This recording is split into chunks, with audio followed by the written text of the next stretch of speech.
7월 2일 오전 9시입니다. 예, 상쾌한 아침입니다. 오늘 아침은 더 시원하네요. 아침에 나오면은 아침 운동을 합니다. 일단 땀이 나게끔 1시간 반 정도 운동을 하고, 그 다음에는 제가 하고 있는 업장에 청소를 이제 깨끗이 합니다. 제 업장은 임대를 내서 쓰는 건물과 바로 그 옆 건물 두 개를 제가 이제 사용을 하고 있는데, 임대 내서 쓰는 건물은 저를 포함해서 그 다음에 건물주까지 포함해서 6사람이 있는데, 다 함께 사용하는 그 현관은 청소는 사실상 제가 도맡아서 하고 있습니다. 생색을 낸다는 게 아니라요. 청소를 하다 보니까 여러 가지 느끼는 바가 있습니다. 우선 제가 기분이 굉장히 좋고요. 그 다음에 처음에는 청소할 때 오히려 눈치가 보였어요.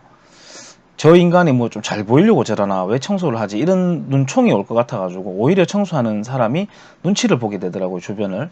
근데 이제는 뭐 익숙해져 가지고 괜찮은데, 우선 제 기분이 좋고, 그 다음에 내 업장에 오는 손님들을 상쾌하게 해준다는 생각에서 내가 상인으로서 본분을 다 하고 있다라고 하는데 조금이라도 보탬이 되는 것 같아가지고 제 만족을 느끼고 있습니다. 근데 이제 재밌는 거는 그 전에 떨어져 있는, 여기는 학생들이 출입이 많기 때문에 떡볶이도 있고 여러 가지 쓰레기 종류가 많은데, 제가 싹 청소를 해놓기 때문에 그 다음번에 출입하는 사람들은 그 전 상태가 무엇이 떨어져 있었는지, 어떤 상태였는지를 전혀 모르고 있는 것 같아요. 그리고 어떻게 해서 깨끗함이 유지되고 있는지도 잘 모르는 것 같아요. 아무튼 뭐 그런 거는 제가 감수하고 있는 일이니까 괜찮아요. 제가 청소를 이렇게 해야 되겠다라고 생각한 이유는 동기가 있습니다. 바로 한 10년 전에 일본 여행을 다녀오고 난 뒤인데요. 대다수의 한국인의 일본에 대한 감정이 그렇듯이 저 역시도 반일 감정으로 가득 차 있었습니다. 근데 이 감정이 첫 여행부터 여지없이 깨져버렸습니다. 그리고 그 뒤로 여행이 거듭될수록 질투심으로 바뀌다가 나중에는 좌절하게 되었습니다. 아마 일본 여행을 가보신 분들은 알 겁니다. 그 청결 상태, 그 다음에 정갈하게 움직이는 사람들의 어떤 모습, 그 다음 친절한 자세, 상인들의 태도, 이런 것에서 제가 좌절감을 좀 느꼈습니다. 그러면서 우리 한국에서 벌어지고 있는 반일 감정들이 얼마나 찌질한 것인지, 정말 이렇게 해서는 절대 이길 수 없다라고 하는 그런 생각도 하게 되었어요. 지금 현재 한일 외교를 보자면 엉망진창이 되어 있죠. 이제 또 반도체 핵심 부품을 규제한다는 말까지 이제 나왔잖아요. 그러면은 이게 가장 피해를 보게 되는 사람이 누굴까요? 문재인, 박원순, 뭐 장하선, 박영선, 뭐 이런 사람들일까요? 저는 그런 사람들은 단 1도 피해를 안 볼 거라고 생각합니다. 자기들 먹을 거는 다 가득 있는 사람들이죠. 결국은 국민들이 피해를 보게 됩니다.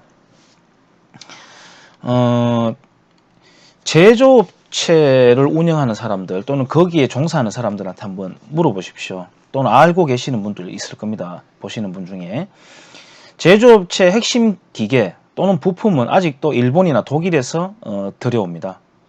또 그 기계를 만드는 기계, 즉 그 머덜 머신이라고 하는 기계가 있는데, 그 기계 역시 일본에서 들여옵니다. 그런 상태에서 특히나 시민의식에서는 저는 비길 바가 못 된다고 봅니다. 그런 상태에서 축구 한일전 할 때 축여라고 응원하고 한다고 해서 이길 수 있습니까? 어떻게 이길 건가, 어떻게 이길 수 있는 것인가의 해법을 내놓는 게 저는 리더라고 보지, 반일 감정 부추겨 가지고 싸우도록 만들고 결국 결과적인 피해는 국민들이 보게 하는 건 리더가 아니라고 봅니다. 그거는 비단 문재인뿐만이 그런 게 아닙니다. 이명박 전 대통령도 임기 말에 비행기 타고 느닷없이 독도에 갔지 않습니까? 우리 땅인 독도에 가는데 넌 왜 그러네, 왜 그러니, 이렇게 말하시는 분이 있을지는 모르겠지만, 외교적인 결과로는 어떤 피해가 있는지 그걸 생각해야죠. 뭐 그 이야기는, 독도 이야기는 나중에 또 하겠지만, 왜 우리는 간도, 저 넓은 땅덩어리인 간도에 대해서는 이야기를 하지 않습니까? 간도. 독도는 사실 바위입니다. 락입니다. 국제법상. 그렇지만 우리의 자존심이 걸린 거니까 그렇게 민감한 문제이긴 해요. 그거는 저도 동의하고 당연히 우리가 뺏기면 안 되는 섬이기도 합니다. 물섬이라고 표현을 할게요. 락이긴 한데.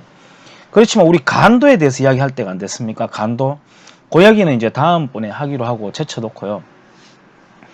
어떻게 해서든지 반일 감정을 부추기고 거짓 민족 바람을 불어가지고 대한민국을 조선의 수준으로 몰고 가려는 자들이야말로 현대판 매국노 아니겠습니까? 아베하고 트럼프를 한번 보십시오. 최고의 세일즈맨입니다.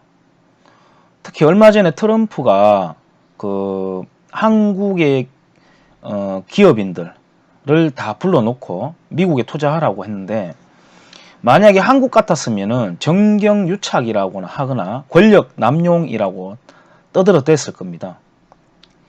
이념에, 오로지 이념에, 그것도 좌익적인 이념에 찌들어가지고 국정을 운영하는 문재인도 문제지만은 좌경화된 한국 언론이 가장 문제입니다. 만약 문재인이 경제관의 방향을 갑자기 틀어가지고 그럴 가능성은 거의 없어 보입니다만은, 그렇게 선회를 한다고 하면은 한국 언론이 가만히 있을까요? 아마 난도질 할지도 모릅니다. 일본을 이기기 위해서는 뛰어난 시민적인 교양이 필요합니다.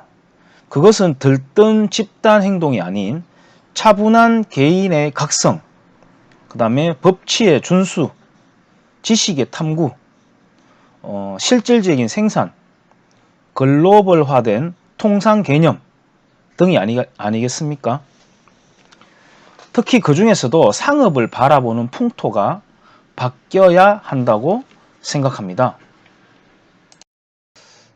요 대목에서 리콴유, 싱가포르의 리콴유의 눈으로 본 세계라는 책에서 한국과 일본을 비교해서 언급했는 내용을 짧게 잠깐만 읽어보겠습니다. 질문자가 질문을 합니다. 10년 전쯤 남한에 대해서 남한은 너무 급하게 계엄체제에서 자기 이익만 주장하는 민주정치로 전환되었고 노동조합이 문제를 일으킨다는 등의 얘기를 한번 하신 적이 있는데요. 오늘날의 한국을 볼 때 성공적으로 체제의 전환이 이루어졌다고 보시는지요? 라고 질문했습니다. 그래서 리콴유의 답입니다. 한국은 전투적 노동조합이 아니었다면 체제 전환이 보다 점진적으로 이루어졌을 수 있다고 생각합니다. 노조는 지금도 전투적입니다. 동맹 파업에 들어가고 주먹을 쥐고 흔드는 모습을 보아왔습니다. 그것이 그들 문화의 한 부분이 되었습니다. 그리고 또 질문자가 질문합니다. 어떤 사람들은 그것이 한국 시스템의 장점, 즉 활력 넘치는 사회를 보여주는 징후라고 말할 수 있을 텐데요. 그래서 리콴유가 답합니다.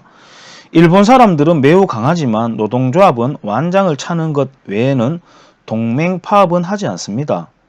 자신들의 어려움보다 회사와 국가의 미래를 먼저 생각합니다. 이 점에서 한국 사람들은 다릅니다.